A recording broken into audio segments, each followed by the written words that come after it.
ஒவ்வொரு மனிதனுமே தன்னோட பிரச்சனைக்கு எங்கே தீர்வு தேடுறதுன்னு தெரியாமல் ஏதோ ஒரு வழியில் போய் எங்கேயோ போய் சிக்கிக்கிறாங்க. அது தன்னோட எண்ணத்தில், அறிவின் அடிப்படையில், ஆன்மீகத்தில் போனால் வரும், இடம் பெயர்ந்தால் வரும், இந்த ஊரை விட்டு இன்னொரு ஊருக்கு போனால் வரும், வீடு மாற்றி இருந்தால் வரும், இல்லை குடும்பத்தை விட்டு பிரிஞ்சு இருந்தால் வரும், 2 பேரும் ஒரே வீட்டில் இருந்தால் பிரச்சனைகள் வரும்னு தனித்தனியாக இருந்தால் வரும், இப்படின்னு சொல்லி ஒவ்வொன்றுக்குள்ளே போய் சிக்கிட்டு பிரச்சனைக்கான தீர்வு முறைகளை எடுக்க தெரியாமல் மறுபடியும் ஒரு பிரச்சனைக்குள்ளேயே போய் சிக்கிக்கிறாங்க. இதனால தான் அவங்களுக்கு உடல் சார்ந்த, மனம் சார்ந்த ஒரு சிக்கலை உருவாக்கிடுது, பாதிப்பை உண்டாக்கிடுது.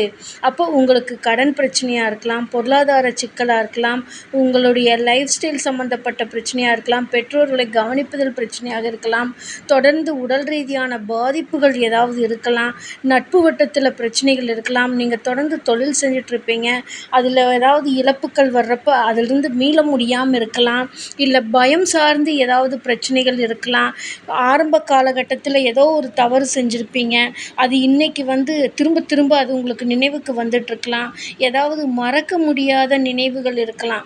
இந்த மாதிரி ஏதாவது ஒன்றுக்குள்ளே சிக்கி அது தொடர்ந்து செயின் லிங்க் மாதிரி ஒன்றுக்குள்ளே சிக்கி ஒட்டுமொத்த கோர்வையாக உங்களை மூடி மறைச்சிருது உங்களோட பிரச்சனைகள். அந்த அறிவு சார்ந்த, சிந்தனை சார்ந்த, எண்ணம் சார்ந்தது எடுக்க முடியாமல் எங்கேயாவது போனால் கிடைக்குன்னு சொல்லி தேட ஆரம்பிச்சிருது. பல பேர் கெட்ட நடத்தைகளுக்கும் கூட போயிடுறாங்க.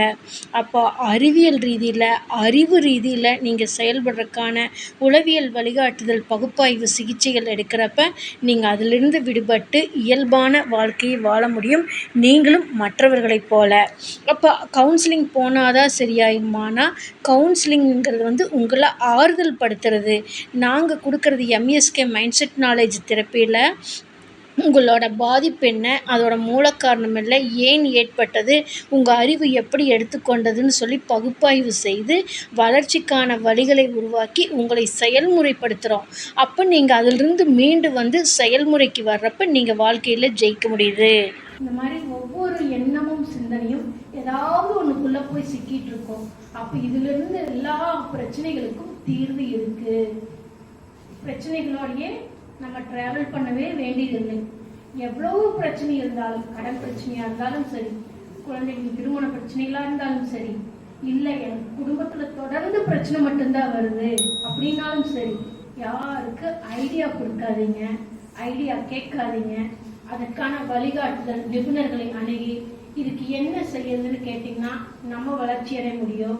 மற்றவங்களுக்கு ஐடியா கொடுத்தா இவங்க சொல்லிதான் இப்படி ஆயிடுச்சும்பாங்க, மற்றவர்கள் கேட்டாலும் இதற்கெல்லாம் தீர்வு முறை இங்கே இருக்குன்னு சொல்லி கை காமிச்சிட்டு நம்ம போயிட்டோம்னா நம்ம மகிழ்ச்சியா இருக்க முடியும், எந்த குற்ற உணர்வுலையும் போய் சிக்காமல் இருக்க முடியும்.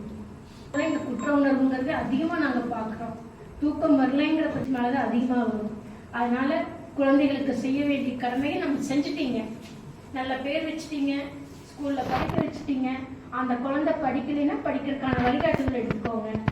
உங்கள் ஒய்ஃபை நல்லபடியாக பார்த்துக்கிட்டீங்க, லேடிஸாக இருந்தாங்கன்னா ஹஸ்பண்டை நல்லா பார்த்துட்டீங்க. இது வரைக்கும் பார்க்க தவறி இருந்தால் பழசை விட்டுருங்க. இனிமேல் நம்மளோட கடமை என்ன, திருமணத்துக்கு அப்புறம் நம்ம என்னென்ன செய்ய வேண்டியது இருக்குது, அதை செஞ்சுட்டோம்னா நம்ம நிம்மதியாக இருப்போம். இந்த மாதிரி ஒவ்வொரு நாளும் புது தகவலை கேட்டுக்கோங்க, புதுசாக சிந்தனைகளை உருவாக்குங்க, புது அறிவுகளை எடுத்துக்கோங்க. பழைய நண்பர்களோட பழைய கதைகளை பேசாதீங்க.